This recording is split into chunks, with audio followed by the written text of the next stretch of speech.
Warning! Kinda Murdery contains adult themes, explicit language, and descriptions of violence. It is not suitable for anyone, and we recommend you stop listening now.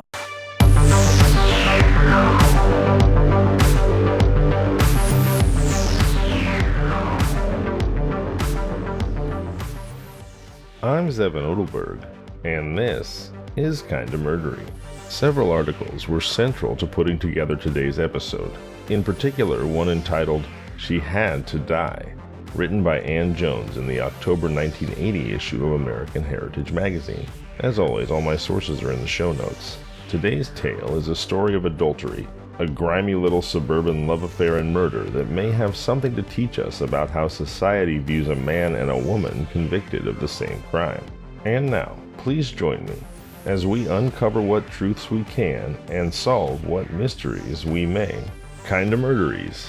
It's a Cinch. The Corset Salesman and the Murder of Albert Snyder starts now.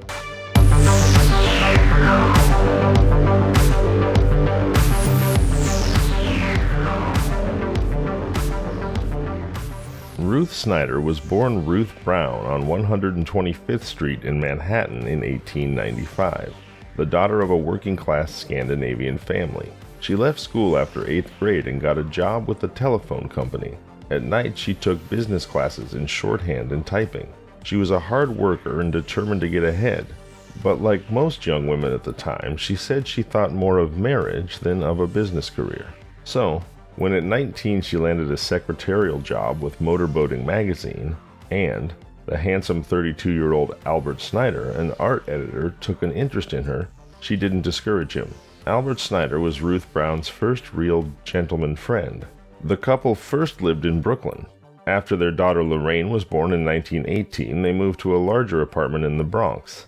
And, as Albert advanced with the magazine, he moved his family to an 8-room house in Queens Village on Long Island. For Albert, the move to Queens Village was a mark of success. For Ruth, it was a lonely step into the isolation of suburban life. But she worked hard at housekeeping, sewing curtains and slipcovers and clothing for herself and Lorraine. By 1925, Ruth Brown Snyder had achieved, quote, everything that most women wish for, unquote. The newspapers telling her story after she came to public attention reported that she had a house of her own, an automobile, a radio, good furniture, money in the bank, and the protection of an athlete for a husband. Albert Snyder was not actually an athlete, but he kept a motorboat for weekend outings and often had a tan. He was also, according to the papers, a good man, a faithful husband who took pride in his wife, his child, and his home. He made little things to ornament the house. He was thrifty, worked hard and late, bought a home, an automobile, a radio, and turned in most of his money at home. He was a model husband, again this according to the press. Unfortunately, Albert was also gloomy and evil-tempered. His mother-in-law, Josephine Brown, who moved into the Queens Village house with the Snyders when she was widowed, told reporters that while Ruth was gay and fun-loving, Albert was almost always glum. Ruth liked people and parties. Her friends nicknamed her Tommy because she was such a good sport, like one of the boys. Albert preferred to stay at home. Ruth enjoyed restaurants, the theater, bridge. Albert's hobbies were tinkering with his car and puttering in his garden. Ruth loved animals and would have filled the house with them. Albert grimly tolerated a lone canary and filled the house instead with inanimate artistic knickknacks of his own devising. Ruth loved children and was devoted to her daughter Lorraine. Albert, who hadn't wanted children at all, was doubly disappointed at being stuck with a girl. On the whole, Albert found Ruth too young and giddy for him. He often told her about his previous, more serious fiancé, Jessie Juchard, who had died before the wedding. It was a pity, he said, that Ruth couldn't be more like her. The unfortunate Snyders probably were no more mismatched than any other of hundreds of couples behind the drawn curtains of Queens communities. But they were unhappy enough so that Josephine Brown advised her daughter to seek a divorce, so that Ruth Snyder found a lover, and so that little Lorraine Snyder mentioned to policemen after her father had been found dead in bed that her mama and her daddy fought all the time. Little Lorraine's remark, coupled with the strangely amateurish look of the burglary of the Snyder house and the ferocity of Albert's murder, kept the police questioning Ruth Snyder long after she first told them of the swarthy intruder, a, quote, tall man with a dark mustache, unquote, who struck her on the head and left her bound hand and foot. They questioned her through the day and night while they searched the Snyder home and found her stolen jewelry under the mattress, the 5-pound sash weight with which Albert had been struck 3 times in the basement, and her address book listing the names of 28 men. On the floor in the bedroom where Albert had been bludgeoned, chloroformed, and finally strangled with a picture wire, the police found a small pin bearing the initials JG for Jesse Juchard. Albert Snyder had carried it as a memento of his former sweetheart. But the police, thinking it might have been dropped by the murderer, matched the initials to a name in Ruth Snyder's address book and asked her, "What about Judd Gray?" Exhausted and surprised, Ruth asked, "Has he confessed?" The police said he had. Then, it was only a matter of hours before Henry Judd Gray, Ruth's lover, was arrested at his hotel in Syracuse and returned to New York to confess his part in the killing. Both Snyder and Gray admitted they had conspired together, but each blamed the other for the murder. Wow, so almost like Iago planting the handkerchief in Shakespeare's Othello. But this time, through pure kismet, it just so happened that the pin police found at the scene, bearing the initials of Albert's former fiancé Jesse Juchard, JG, carried the same initials as Ruth's actual lover, Judd Gray, and led them rather quickly to the answer to the mysterious murder they were trying to solve. Bad luck for Ruth and Judd. Albert Snyder, it turns out, was murdered shortly after he returned from a party at 2 o'clock Sunday morning and went to bed. By Tuesday, all the New York dailies carried photographs of the illicit lovers and text of their confessions of murder. The papers were delighted to have another big case to replace the Hall Mills affair, a luridly reported murder trial that had just ended. The tabloid The Daily Mirror, which had dug up so much of the evidence in the Hall Mills case, immediately reassigned its top reporters to the Snyder story and began recruiting celebrities to write about the upcoming trial. But what was to be said of it? There was no mystery about the Snyder story. The murderers had confessed their conspiracy, and the question of which one twisted the lethal wire around Albert Snyder's neck seemed inconsequential. Certainly, the people involved in the Snyder affair were, if anything, even more drearily ordinary than those associated with the Hall Mills case. Hall Mills was a 1922 murder where a New Jersey Episcopal priest named Edward Hall had an affair with a choir girl at his church, Eleanor Mills, and killed her. But there, according to the magazine Outlook, was the real mystery of the Snyder case. For if Ruth Snyder and Judd Gray were no different from their neighbors, what was to deter those neighbors from committing similar adulteries and murders? So essentially, Ruth Snyder and Judd Gray stood as proxies for every average New York suburbanite, and it became suburban morality in general that was going to be put on trial. This question, if Ruth and Judd are just like us, what's to stop us from doing the same thing, was not an idle one. Certainly infidelity and murder of the sort made notorious by the Hall Mills case seemed epidemic. Only 1 year before, in 1926, Fanny Soper was convicted of killing her husband Harry, a deputy sheriff in Blauvelt, New York, and she very narrowly escaped the death penalty. In 1922, right beside the lurid Hall Mills letters, newspapers reported the intimate correspondence between Harold Gannon and Ivy Giberson, whose husband William supposedly was murdered, like Albert Snyder, by intruders. Mrs. Giberson was sentenced to life. As prosecutors prepared for the Snyder trial, Sadie Razor confessed that she and her lover Frank Van Sickle had murdered her husband Edward in Newton, New Jersey 2 years before. And, during the Snyder trial, Ruth Snyder sometimes shared headlines with Lucy Baxter Early, on trial in Newburgh, New York, for allegedly murdering her husband with the help of a lover, William Wegley. Overworked medical experts dashed between Newburgh and Queens, testifying in both trials at once. The adulterous mate-slaying was certainly nothing new, and whether it occurred any more often during the 20s than it had in the past is impossible to say. But there's no doubt that mate-slaying, like the extramarital relations that led to it, seemed to be increasing dramatically. The New York Post noted alarmingly that if even a small percentage of irregular love affairs should lead to killings, the streets of our cities would resemble the Battle of Gettysburg. There's nothing funny, of course, about the Battle of Gettysburg or about adultery and murder, but I couldn't help but almost chuckle there at the hyperbole that the Post chose. There was good reason then to ask, as the Outlook did of Ruth Snyder and Judge Gray, if these two could commit such a murder, why not any one of countless thousands of others? So again, unfortunately for Ruth Snyder and Judge Gray, it seems that the tabloid press had decided that the two of them were standing by proxy in a referendum on New York married morality writ large. That's a heavy burden to bear. It was more than just a question of deterring murder, for these killings seemed to contemporary commentators to reflect a profound social malaise. The New York Herald Tribune called it social cancer or psychopathia suburbis. They made up their own Latin phrase for suburban psychopathy.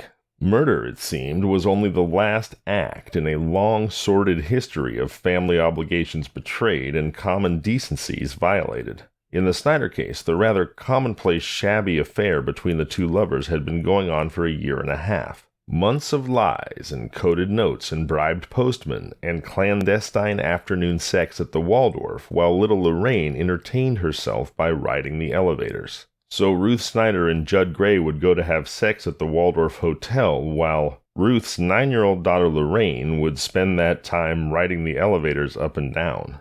Yikes. Beyond their illicit affair, there was an even more mundane motive for killing Albert in the 3 insurance policies which Albert Snyder did not know he held that would have paid to his widow, who secretly met the premiums, about $100,000. In fact, it was the Snyder murder that inspired the classic movie Double Indemnity starring Barbara Stanwyck and Fred MacMurray. And the Snyder murder, like so many others at the time, seemed to have been prompted by the pettiest, most ignoble kind of self-indulgence.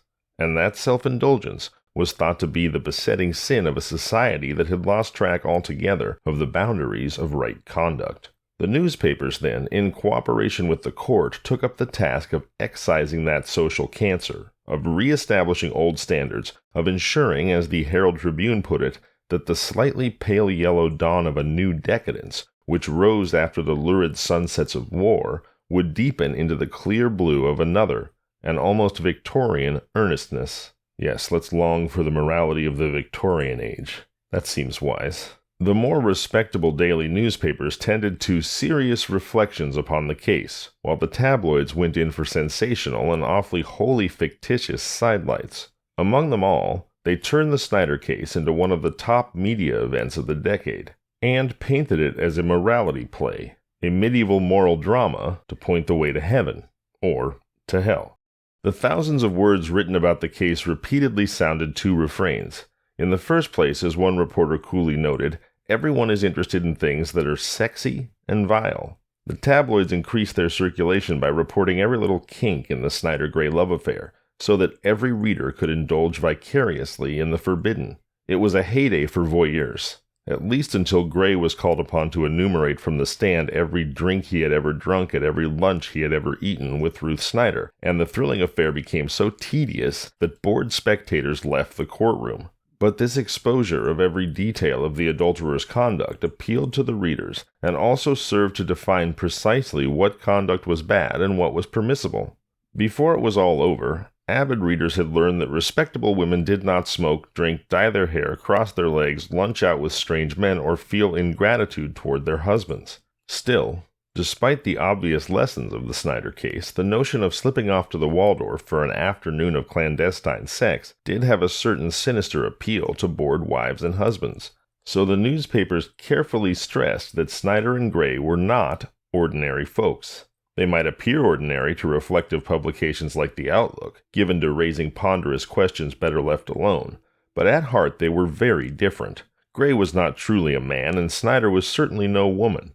As the trial went on, more and more reporters noticed that Snyder didn't even look like a woman anymore. Luckily, the reassurance that Snyder and Gray were not, after all, ordinary people made it easier for newspaper readers to indulge vicariously in their crimes, without fear of falling into such sin themselves. The 2 themes of trial coverage, establishing the standards of right conduct and setting apart the evildoers from the great mass of upstanding citizens who supposedly followed those standards, came together in the public presentation of Ruth Snyder, a bad woman, a bad wife, a bad mother, and at the same time an utterly cold, inhuman vampire completely unlike those good, warm, self-sacrificing wives and mothers who represented the best of American womanhood. In the first reports of the Snyder murder, Ruth Snyder was described as the beautiful wife of the slain art director, but the newspapers quickly realized their mistake. After her confessions, the Mirror made one attempt to point up the contrast between Ruth's lovely appearance and her hideous crimes. On March 24th, just after she confessed, the paper ran a full-page studio portrait with instructions to study this face, pretty, soft, smiling with curling hair and delicate features, one of a loving wife and devoted mother, you would say. Yet it is that of Mrs. Ruth Brown Snyder. But that line was quickly abandoned. Ruth Snyder became instead the fiend wife, the faithless wife, the blonde fiend, the marble woman, and Ruthless Ruth, the Viking ice matron of Queens Village. The more sober New York Post found her to be a hard-faced woman, probably oversexed and certainly overly interested in power and authority. Physically, the Post said she was heavy and coarse. The New York Herald Tribune, apparently casting about for the right approach to the story, called her a woman of steel, and then criticized her for having rough skin, straight hair, and a wrinkled dress, concluding its report of the first press interview given by the confessed conspirator in murder with the apparently damning judgment: she is not well groomed.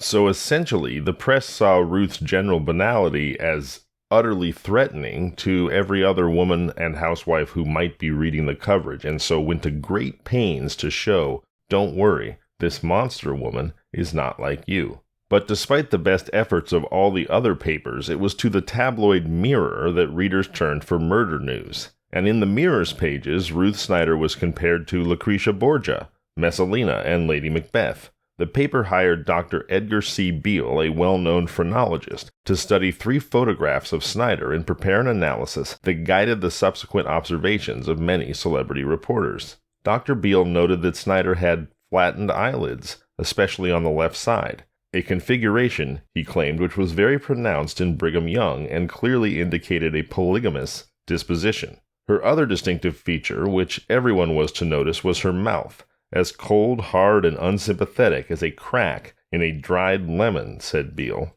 Although some reporters commented on her square, masculine jaw, Dr. Beale thought her chin tapered like the lower face of a cat, suggesting her treachery and cruelty. All in all, Dr. Beale judged that it was easy to see in her face the character of a shallow-brained pleasure-seeker, accustomed to unlimited self-indulgence, which at last ends in an orgy of murderous passion and lust, seemingly without a parallel in the criminal history of modern times. So essentially, once you already know that Ruth Snyder is a murderess, or once Dr. Beale already knows, he then reverse engineers her entire appearance to support that conclusion. But naming her seemingly without parallel in the criminal history of modern times feels a bit rich. Thanks to such pseudo-scientific clues, like those provided by Dr. Beale, celebrity reporter Natasha Ramova, second wife of Rudolph Valentino, was able to conclude after watching Ruth Snyder for 1 hour in the courtroom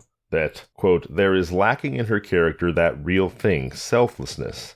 She apparently doesn't possess it and never will. Her fault is that she has no heart. If Ruth Snyder is a woman, thundered playwright Willard Mack in a highly acclaimed article, then by God you must find some other name for my mother, wife, or sister.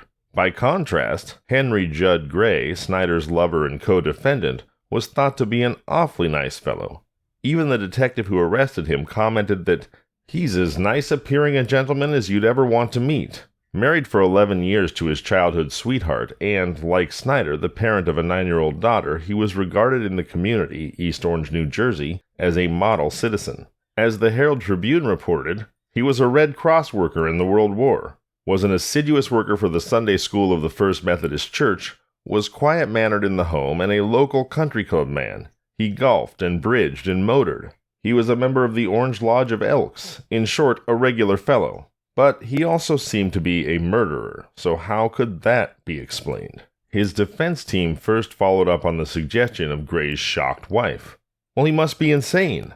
4 alienists tapped Gray's spinal fluid, x-rayed his head, and interviewed him for days, but they could not find him insane. In fact, he seemed to Dr. Sylvester Leahy, a spokesman for the group, a fine-cultured fellow and very affable. So the alienists reverted to a theory first advanced by the police on the very day that Gray confessed. As the Herald Tribune reported at the time, all facts now adduced point to a love-mad man completely in the sway of a woman whose will was steel, brain active, and intelligent. She dominated him, police said, and forced her will upon him, even when he desired to back out of her proposals. The alienists took up the notion and repeated it to the press before the trial began. A strange charm of Mrs. Snyder made him do it, they said. Her personality dominated him. He was helpless. At 5 feet 5 inches and 120 pounds, Gray suited the part of the cringing weakling. So by the time attorney William J. Millard summed up the case for the defense of Henry Judd Gray, the theory had become gospel. "That woman," he said to the jury and the ranks of reporters who copied down every word, "like a poisonous snake, drew Judd Gray into her glistening coils. And there was no escape. It was a peculiarly alluring seduction. Just as a piece of steel jumps and clings to the powerful magnet, so Judd Gray came within the powerful, compelling, attractive force of that woman. She held him fast. This woman, this peculiar, venomous species of humanity, was abnormal, possessed of an all-consuming, all-absorbing passion, an animal lust, which seemingly was never satiated." In the updated Eden of attorney Millard's imagination, Ruth Snyder became the temptress Eve and the serpent too, while poor Judd Gray, like Adam, unwisely but helplessly succumbed. Fortunately, the very weakness that made Gray a creature to be pitied also distinguished him from ordinary men, for the true manly man retained the power to dominate and control women. Such was the narrative presented by the press. It was the detectives, all men, who first found Gray such a likable fellow and passed on to the public as fact his story that he had been bewitched and dominated. As it happened, in their initial confessions, both Snyder and Gray lied, and with increasingly bitter recriminations, each blamed the other for the actual killing. But the police believed Gray, and even when he later changed his story, neither he nor they gave up on the theory that he had been the woman's puppet. In court, the jurors were still by law in New York all men. They were all at midlife, married with children, men very much like the dead Albert Snyder or Judd Gray. For their part, the women of New York judged Ruth Snyder no more generously.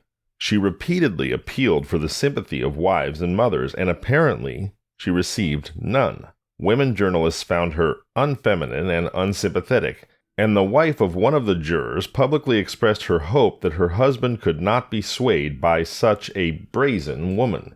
Snyder thought that women jurors would see her side of the case better than a crowd of men because they know the complications and cross-currents of domestic life. But an informal press jury made up of 6 female and 6 male reporters condemned her to death. Women, like men, accepted the officially sanctioned version of the case. Snyder and Gray had to be judged differently because they were not weighted on the same scales of justice. Ruth Snyder was marked as a bad woman from the moment she met Gray. It was bad to send him a note, bad to visit his office for a corset fitting, bad to have sex with him. And, as the Post noted when Snyder took the stand to face the prosecutor, she seemed to be on trial for adultery instead of murder. Judd Gray, on the other hand, until he participated in killing Albert Snyder, had done nothing wrong. Officially, adultery was frowned on for both sexes, and Cornelius Vanderbilt Jr. touted a single sexual standard, including marital fidelity for all, in an editorial for the Mirror. But off the record, men knew better. That is why playwright and Post-columnist W.E. Woodward could approve Gray's assessment of himself. Gray said of himself, "I've always been a gentleman and have always been on the level with everybody." Although everybody obviously did not include Gray's wife. Gray had established his alibi for the murder with the help of an old friend, Haddon Gray, no relation, who posted 2 letters to Judd's wife, rumpled his bed in his hotel, and hung out a Do Not Disturb sign to make it appear that Judd was still in Syracuse, when in fact, as far as Haddon knew, he was really visiting a girlfriend. Haddon even lied to the police, maintaining his friend's alibi, until he learned that Judd had confessed to murder. When Haddon Gray took the stand at the trial to tell the truth, he was described in the press as a loyal friend and a true gentleman who had bravely done what any man would do for a good pal: lie so the man could visit his girlfriend without his wife's knowledge. To some commentators, even Judd Gray's elaborate plans for the murder seemed a harmless amusement. Columnist Woodward speculated in the Post that this mild corset salesman probably was entertained on his lonely trips by the thoughts of crushing a rival, of being a strong, brutal caveman. And just before the murder, Gray had wrapped the sash weight in paper so it wouldn't hurt Snyder quite so much, a humane gesture that showed Gray was a kind-hearted man at the bottom. Playwright Willard Mack echoed in the Mirror that Gray had never been a murderer in his heart. He was simply, to one courtroom observer, the admirable kind of fellow who'd do anything in the world for somebody he liked. Snyder and Gray, who had sinned together, could not be judged alike. If they had stopped short of murder, Ruth Snyder would still have been a bad woman, while Judd Gray would have been merely a regular fellow. As it was, Gray seemed to be what the papers called him, a poor boob, a bunch of dough that somebody forgot to knead, a man who couldn't put up a croquet set without help. If there was to be a hero of the drama, it could only be Judd Gray. And, curiously enough, with the old chivalric code upended, he was able to fill that role not by protecting his lady love, but by ratting on her. In the final days of the trial, Gray took the stand to redeem his manliness by telling the truth. Ruth Snyder committed the murder. Judd was there, of course. He never denied that. But he said he tried to talk her out of it, tried to leave the house. But he was powerless against her. So incited by Ruth and a bottle of whiskey, he struck the first blow with the sash weight, only to have Albert wake up and fight back. Unable to carry on, Gray called out, "Help me, Momsey!" And Momsey, apparently his nickname for Ruth, finished the job. At the end of his testimony, Gray broke down into tears that swept all skepticism away. As the Mirror put it, Gray emerged from the mire into which he slipped, wearing a crown that few achieve, the crown of truth. Even the district attorney, summing up the state's case against Snyder and Gray, called Gray a decent, red-blooded, upstanding American citizen. Ultimately, both Snyder and Gray were convicted and sentenced to die at Sing Sing prison, and they went to the chair on the night of January 12, 1928. Even then, Ruth Snyder got bad press. When the sentence was passed on May 9, 1927, the previously stone woman became hysterical, and afterward in her cell she suffered from nervous paralysis and epileptic spasms, which the papers called the forerunners of insanity. Judd Gray, on the other hand, received the sentence with, quote, calmness and a prayer. Gray finds enough of traditional manhood in him to take his medicine without whining, reported the Mirror. But Ruth Snyder, woman, turns to the immemorial device of her sex to wring pity from male hearts. Already she is ill and suffering. Expect her to grow worse and worse as the hour of atonement nears. In keeping with the Sing Sing tradition of executing the more distraught prisoner first, Ruth went to the electric chair first. She was a, quote, disheveled wreck, in a drab prison shirtwaist and smock. Her blonde hair had gone almost gray. She entered the death chamber murmuring prayers, but cried out and collapsed when she saw the electric chair, and had to be lifted into it by two matrons who accompanied her. Quickly, the executioners strapped her in. The matrons then retired. Warden Lewis Laws, who opposed capital punishment, turned away, and while the priest intoned prayers, and Snyder, sobbing, cried out, "Father, forgive them, for they know not what they do," Chief Executioner Robert Elliott threw the switch. An imaginative reporter for the New York World wrote that as the current passed through her body, her left hand twisted back and upward as if trying to escape the imprisoning strap, and the index finger of this hand stiffened in a pointed accusation at herself. A photographer from the Chicago Tribune, smuggled in by the New York Daily News in a last attempt to one-up the Mirror, raised his trouser leg and snapped a picture of Ruth with a miniature camera strapped to her ankle. She died, under the eyes of 30 reporters, doctors, and prison officials, wearing a regulation football helmet wired to 2,000 volts. They put a football helmet on her head and shocked her through the helmet? Geez. By the way, that clandestine picture that the photographer from the Chicago Tribune on behalf of the New York Daily News took at the moment of Ruth's electrocution is considered to be the most famous picture in the history of American tabloids and the photo that truly launched the dominance of the tabloids. I'll be posting it on social media. I'm Zevon Odelberg, and this has been Kinda Murdery.